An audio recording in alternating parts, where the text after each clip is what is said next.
अस्सलाम वालेकुम नाज़रीन, मैं हूं अरसलान खोकर। आप देख रहे हैं प्रोग्राम तेज़ी मंदी। पाकिस्तान तहरीक इंसाफ की हुकूमत के 3 साल, इस पर भी बात होगी, कारोबारी सूरत हाल पर भी बात होगी। लेकिन अचानक से ज़र मुबादला के ज़खायर में कमी आई है। इसकी बहुत सारी रीज़न्स हैं। जब आपने इंटरनेशनल पेमेंट्स करनी होती हैं, कर्ज़ों का बोझ थोड़ा कम करना होता है, तो यकीनी तौर पर जो ज़र मुबादला के ज़खायर आपके पास जमा होते हैं वो आगे देने भी होते हैं। तो 12.51 करोड़ डॉलर की कमी आई है ज़र मुबादला के ज़खायर में। इमर्जिंग मार्केट से पाकिस्तान को निकाल दिया गया है।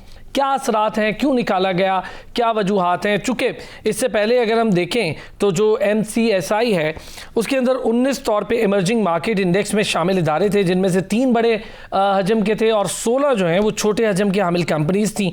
उसमें इमर्जिंग मार्केट में जो इस वक्त मौजूद हैं उनमें इंडेक्स से 4 बड़े हजम और 19 छोटे हजम की हामिल कंपनीज को फ्रंटियर मार्केट इंडेक्स में मुंतकिल किया गया। क्या वजह है, क्यों पाकिस्तान को जाना पड़ा MCSI से, और क्या इसके असरात मुरतब होंगे? इन तमाम तर चीज़ों पर, कारोबार की सूरत हाल और इस वक्त कारोबारी तबके के लिए और प्रोडक्शन कॉस्ट पर कितने ज़्यादा असरात आ रहे हैं। चूँकि आज ही थोड़ी देर पहले की खबर है, अभी आपने सच टेलीविजन पर सुनी भी होगी, ₹1.38 बिजली की कीमत पर यूनिट पे बढ़ा दी गई है एक बार फिर से, जो कि मुतादिद बार बढ़ाई जा रही है। असद नसीर साहब साबिक चेयरमैन है ग्लव्स एक्सपोर्टर्स और मैन्युफैक्चरर्स एसोसिएशन पाकिस्तान के, उनके साथ साथ डायरेक्टर आरिफ हबीब ग्रुप एहसन मेहनती साहब ने हमें ज्वाइन किया है। बहुत शुक्रिया दोनों हजरात का। एहसन साहब, सर MCSI से निकलना क्या वजह है सर? क्या आपके नज़दीक क्या मामला है? क्या हमारे जो इस वक्त इन्वेस्टमेंट थी, हमारा जो हजम था, जो पैसे थे, उसमें मुतवातर कमी आ रही थी कि क्या वजह है, क्यों निकाला गया और क्यों फ्रंटियर की तरफ भेजा गया? जो मार्केट की जो कैपिटलाइजेशन है ये $50 बिलियन इस वक्त उससे भी कम हो गई थी, और पर कंपनी भी अगर हम देखें तो वो काफी ज्यादा जो है वो इम्पैक्ट बना था जब मार्केट गिरी थी। और जाहिर है उसके बाद जो मार्केट हम देख रहे हैं कि रुपी डिवैल्यूएशन के बाद जब डॉलर टर्म्स में मार्केट को लेते हैं हम, तो उसकी मार्केट कैपिटलाइजेशन $50 बिलियन से कम हो गई थी, जो एक वक्त में $90 बिलियन भी पाकिस्तान मार्केट होती थी। तो आई थिंक कि उसके बाद जो है मतलब एक मार्केट छोटी बन गई है, और छोटी मार्केट जो है जाहिर है वो फिर फ्रंटियर स्टेटस में आती है। अब बात यह है कि ये जब फ्रंटियर स्टेटस में हम गए तो फिर हमें वेट जो है मार्केट में पहले 0.2% था, अब जो फ्रंटियर मार्केट में उसमें वेट हमारा 1.9% आ गया। तो जब वो वेट हमारा बढ़ा है तो अब दोबारा से जो है वो फॉरेन फंड्स पाकिस्तान मार्केट का रुख कर रहे हैं, और जिस तरह से हमारे फॉरेन एक्सचेंज की रिजर्व्स गिरे हैं या रुपया गिरा है, और फिर जिस तरह से हम देख रहे हैं सर्कुलर डेट प्राइसेस हैं मार्केट के अंदर, इस वक्त जो है वो दोबारा से तेजी आ गई है। और तेजी की वजह यह है कि फॉरेन इन्वेस्टमेंट जो है दोबारा मार्केट का रुख किए, जब पाकिस्तान मार्केट को दोबारा से जो है पाकिस्तान मार्केट का वेट 1.9% हो गया है, जो इससे पहले 0.2% था इमर्जिंग मार्केट में। तो आई थिंक कि ये पाकिस्तान के लिए एक ब्लेसिंग इन डिस्गाइज है कि भाई ऑल्दो डाउनग्रेड हो गया है, और जाहिर है मार्केट कैपिटलाइजेशन उस तरीके से इमर्जिंग मार्केट का स्टेटस नहीं दे रही थी पाकिस्तान को, बट MSCI की जो न्यू क्लासिफिकेशन है, इस रिक्लासिफिकेशन का पॉजिटिव इम्पैक्ट पड़ा है। पाकिस्तान कैपिटल मार्केट जो है वो अक्रॉस द बोर्ड जो है उसमें तेजी देखी जा रही है। एहसन साहब, सर ये बताएं, कोई असर पड़ेगा स्टॉक मार्केट पे आने वाले दिनों में, या फिर ओवरऑल जो हम सूरत हाल देखते रहे स्टॉक मार्केट की, कभी उतार कभी चढ़ाओ और कभी बहुत ज़्यादा उतार और फिर 47 पे आके रुक जाना, तो फ्रंटियर मार्केट में आने से कोई बड़ा असर तो पड़ता नहीं देख रहे आप? बिल्कुल आप सही बात कह रहे हैं कि ये उतार चढ़ाव काफी ज्यादा बढ़ गया था जब एक डिसीजन होने लगा था, और जाहिर है सितंबर 7 को ये डिसीजन हुआ लेट नाइट के अंदर के पाकिस्तान की जो मार्केट है उसको डाउनग्रेड किया गया। अब बात यह है कि आगे गवर्नमेंट की एफर्ट बहुत मुस्बत जारी हैं, और जिस तरह से नई रिफाइनरी पॉलिसी अब अपेरेंटली आते हुए नजर आएगी, रिफाइनरी की जो है वो जो प्रोफाइल है वो काफी बेहतर हो जाएगा। ऑयल स्क्रिप्ट अगर देखें तो पॉल सेल्स का डेटा 20% ग्रोथ का जो हमें नजर आया। फिर उसके बाद हम सीमेंट सेल्स भी देखें तो डबल डिजिट के अंदर ग्रोथ हमें नजर आई। तो आई थिंक कि लोकल प्राइसेस भी बढ़ गई हैं, स्टील की, सीमेंट की और फर्टिलाइजर की प्राइसेस बढ़ गई हैं, तो कॉर्पोरेट प्रॉफिटेबिलिटी है वो काफी ज्यादा इंप्रूव हो गई है। तो कॉर्पोरेट प्रॉफिटेबिलिटी अगर इंक्रीज होती है तो जाहिर है डिविडेंड्स भी बेहतर होते हैं। अच्छा, डिविडेंड बेहतर होते हैं तो इन्वेस्टर्स जो है इन्वेस्टमेंट भी कैपिटल मार्केट में ज्यादा करते हैं। तो ये सारी चीजें जो है मेरे ख्याल से मार्केट की फेवर में इस तरह से जा रही है कि कॉर्पोरेट रिजल्ट अच्छे हो गए, जीपी डिवैल्यूएशन की वजह से जो है इन्फ्लेशन बढ़ गई, इन्फ्लेशन बढ़ गई, तो कॉर्पोरेट प्रॉफिट्स बढ़ गए, कॉर्पोरेट प्रॉफिट्स बढ़ गए तो डिविडेंड्स बढ़ गए। तो ओवरऑल अगर देखा जाए पर्सपेक्टिव कैपिटल मार्केट का तो वो इस वक्त मुस्बत डायरेक्शन जो है वो ले चुका है। ये एक अच्छी चीज है कि कैपिटल मार्केट ने कोई मुस्बत डायरेक्शन ली है। मेरे साथ एहसन मेहनती भी मौजूद हैं, असद नसीर साहब भी मौजूद हैं। एक ब्रेक पर जाते हैं, वापस आते हैं तो जरा मजीद बात करेंगे कारोबारी सूरत हाल पे।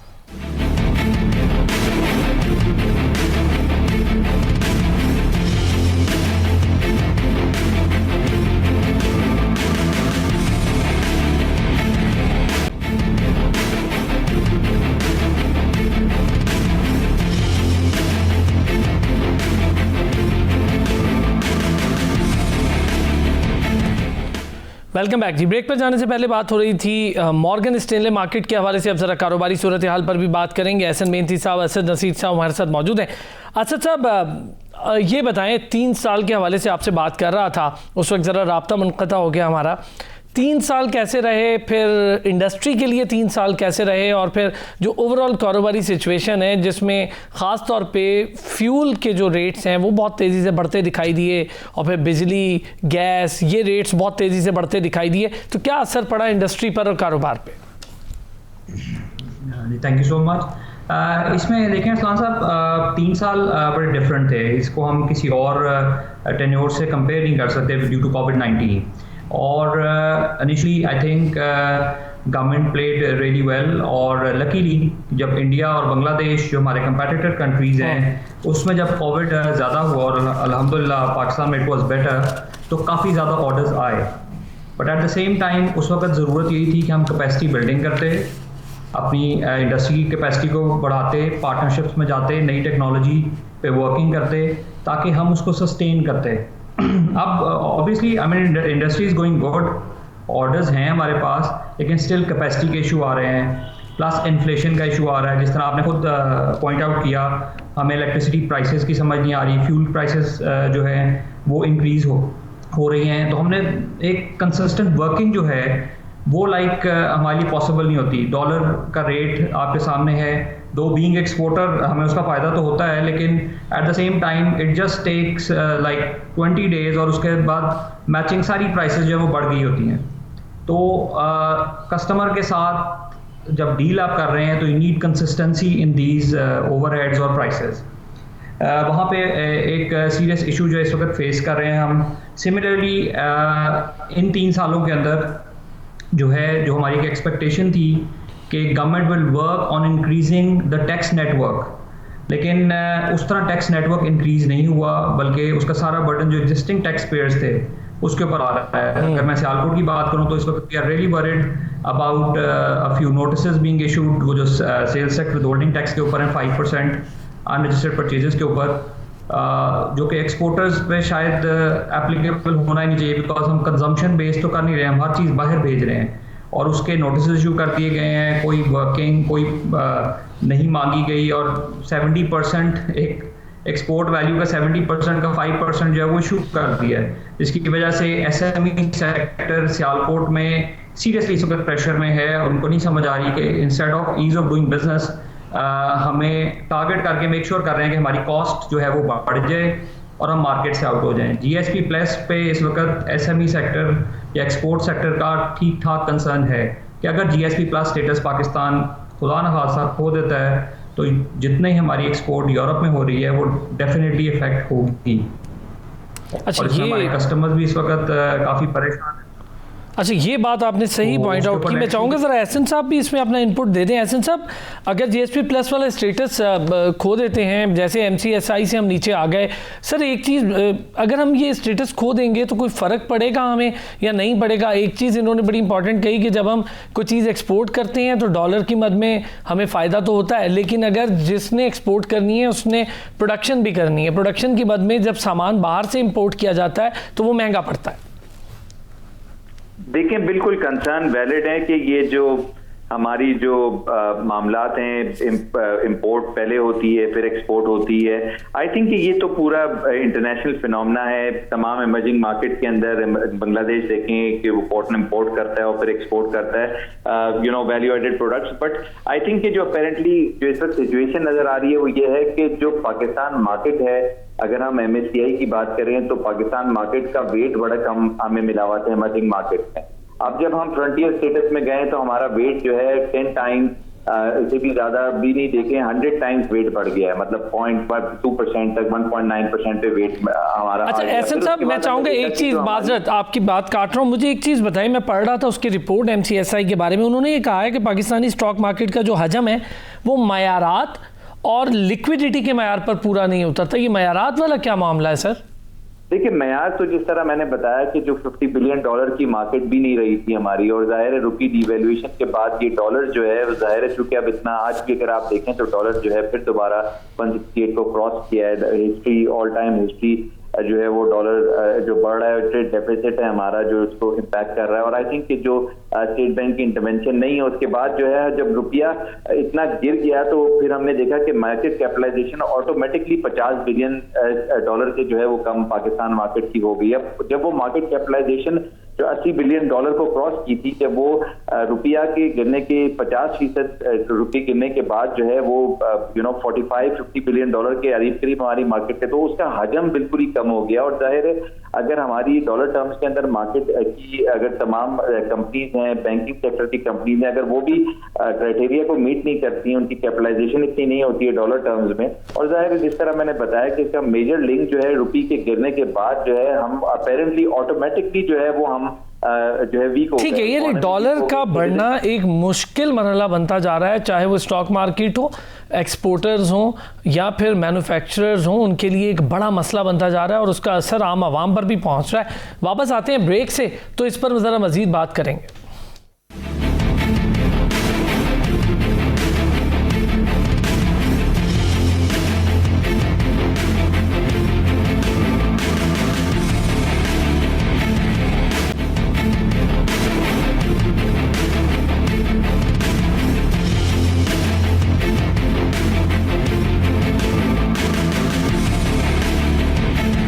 वेलकम बैक जी। ब्रेक पर जाने से पहले बात हो रही थी कि जीएसपी प्लस वाला मामला और उसके साथ साथ पाकिस्तान पर जो कर्ज़ों का बोझ बढ़ रहा है, फिर पाकिस्तान की मईशत के लिए कुछ मुश्किल आशारिये रहे। अभी भी हम FATF की ग्रे लिस्ट वाले मामले पर ऑब्जर्वेशन पर मौजूद हैं, वहाँ से अभी भी नहीं निकले हैं। बात कर रहे थे असद नसीर साहब, जो छोटा कारोबारी तबका है, जो यंगस्टर्स हैं, जो एंटरप्रेन्योरशिप है, उसकी बेहतरी के लिए क्या कुछ किया जाना चाहिए था, क्या कुछ नहीं हो रहा और वो क्यों परेशान है। मैं चाहूँगा ज़रा इस बात को मज़ीद एलेबरेट भी कर लें। असद साहब, आपने बड़ी सही बात की थी एंटरप्रेन्योरशिप के हवाले से। ज़रा मुझे बताइएगा सर कि इस वक्त जो टैक्सेशन वाला मामला है वो भी सहल नहीं, यानी आसान नहीं है। फिर दूसरी तरफ अगर कोई लोन लेना चाहे और कारोबार करना चाहे तो उसके लिए भी बड़ी बड़ी शराइत मौजूद होती हैं। जी बिल्कुल, देखें, if you want to make Pakistan better तो बड़ी ड्राइव चाहिए। हर बंदे को अपने अपने जो उसका रोल है बेस्ट पॉसिबल तरीके से पूरा करना पड़ेगा। अभी जिस तरह डॉलर की भी बात हो रही थी इससे पहले, जो कि ऑफ कोर्स बड़ा इंपॉर्टेंट इम्पैक्ट है, हर चीज़ उस पर डिपेंडेंट होती है। डॉलर प्राइस बढ़ी हो, डॉलर का रेट बढ़ा हो, नो इशू, बट आपको एक अच्छी प्राइस कंट्रोल अथॉरिटी चाहिए जो कि कॉस्ट को कंट्रोल करेगी। या आपको एक मेड इन पाकिस्तान की ड्राइव चाहिए जो कि हमारी अपनी नीड्स को पूरी करे और बाकी एक्सेस को हम एक्सपोर्ट कर सकें। देखें, इस वक्त यंग जनरेशन ठीक ठाक अवेलेबल है पाकिस्तान में, दे जस्ट नीड डायरेक्शन। और अगर मैं जिनको डायरेक्शन मिल रही है, they are doing really good. जो भी बच्चे जिसमें थोड़ा सा भी पोटेंशियल है, दे आर परफॉर्मिंग, वो ऑनलाइन बिजनेस में जा रहे हैं। उनको जहाँ भी डायरेक्ट, अभी अमेजोन के अगर पाकिस्तान में लॉन्च हो रहा है तो they are taking different training sessions और उससे फ़ायदा उठाना शुरू कर दिया है। उसके अलावा ऑनलाइन सेल्स SME सेक्टर को आहिस्ता आहिस्ता बूस्ट करेगी, सब्जेक्ट टू कि हमारे बैंकिंग चैनल्स अच्छे हों, हम इजीली पेमेंट मंगवा सकें, हमें टैक्सेशन के चक्कर में ना फंसा दिया जाए कि हम रिटर्न फाइलिंग और नोटिसेस को ही रिस्पॉन्ड करते रहें, रादर देन कॉन्सेंट्रेट करें हम कि भाई किस तरह हमें एक्सपोर्ट बढ़ानी है। तो ईज़ ऑफ डूइंग बिजनेस और चीज़ों को वन विंडो ऑपरेशन, और ये जो गाहे बगाहे हम जो है जवाब देते जा रहे हैं, उससे हमें बचेंगे। तो I see huge potential in the youth of Pakistan जो कि पाकिस्तान की किस्मत बदल देंगे। और एंटरप्रेन्योरशिप ही, उनकी ट्रेनिंग, उनके प्रोग्राम्स, मीडिया का रोल, सिमिलरली जो है वो बाकी सब का रोल बहुत इंपॉर्टेंट होगा इन प्रमोटिंग दैम, इन मोटिवेटिंग दैम, और वही ही पाकिस्तान की जो है वो और उसकी इकोनॉमी की किस्मत बदलेंगे।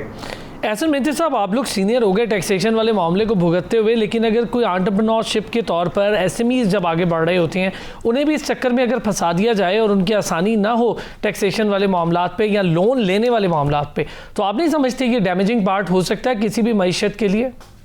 देखिए, बिल्कुल SMEs जो हैं उनको हमें देखना चाहिए कि हैसल फ्री इन्वायरमेंट। तो आई थिंक कि मोरलेस एफर्ट की गई है गवर्नमेंट की तरफ से कि जो ऑडिट का जो मामला है उनका, या जो सेल्फ असेसमेंट है उसको SMEs के लिए जो है वो प्रमोट किया जाए। तो आई थिंक कि गवर्नमेंट की एफर्ट इस इन लाइंस पर जो है वो की जा रही है। और I think this is one of the reason के जो हम इस वक्त देख रहे हैं अफगानिस्तान के साथ जो ट्रेड हो रहा है वो 5 रुपये के अंदर होगा, आई बिलीव कि बहुत सारी ऐसी गवर्नमेंट की एफर्ट्स हैं, पॉलिसीज आ रही हैं, एक्सपोर्ट पॉलिसीज हैं, रिफाइनरी पॉलिसीज हैं, आई बिलीव वो ग्रोथ को जो है वो फोकस कर रही है। तो आई थिंक कि जो इससे पहले इश्यूज थे, जाहिर है पूरी दुनिया के अंदर सेल्फ असेसमेंट स्कीम नहीं होती एसएमईज के लिए, बट पाकिस्तान एक स्पेशल केस है कि जहां पर काफी ज्यादा ऑडिट हैसल्स थी। चले इस पे थोड़ी सी और भी मैं असद साहब ये बताएं जिसका जिक्र अभी एहसन साहब कर रहे हैं कि अब हम अफगानिस्तान के साथ ट्रेड जो है पाकिस्तानी रुपीस में करेंगे, इसी तरह चाइना के साथ एक मामला सामने आया था कि उनकी अपनी करेंसी में यानी युआन में ट्रेड होगी तो हम डॉलर में नहीं करेंगे।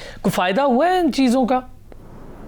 देखिए डेफिनेटली अगर आप एक्सचेंज रिस्क कवर हो जाए तो उससे ज़्यादा तो ऑफ कोर्स किसी बिजनेसमैन को और कुछ नहीं चाहिए, because we need stability in the prices, और फ्लक्चुएशन ऑलवेज जो है वो बिजनेसमैन को डिस्टर्ब कर रही होती है। सर शॉर्ट टर्म बेनिफिट ही दे दे शायद, लेकिन उसके अलावा तो stability definitely will help that out. और सिमिलरली लोनिंग की बात हो रही थी, no doubt government has made very lucrative policies regarding कि इंडस्ट्री को, यंग एंटरप्रेन्योर्स को लोन दें, but I feel there is a bit of gap between commercial banks and state bank जो है ना, क्योंकि once they go to commercial banks तो वहाँ पे जो उनकी एक चेक लिस्ट है वो इतना प्रमोट नहीं कर रही होती। बिल्कुल ठीक कह रहे हैं कि उनकी जो चेक लिस्ट है वो बहुत मुश्किल है। असद नसीर साहब साबिक chairman gloves exporters and manufacturers association हमारे साथ मौजूद थे। एहसन मेहनती साहब डायरेक्टर आरिफ हबीब ग्रुप, दोनों हजरात का बहुत शुक्रिया। अगले हफ्ते फिर होगी आपसे मुलाकात, अपना ख्याल रखिएगा।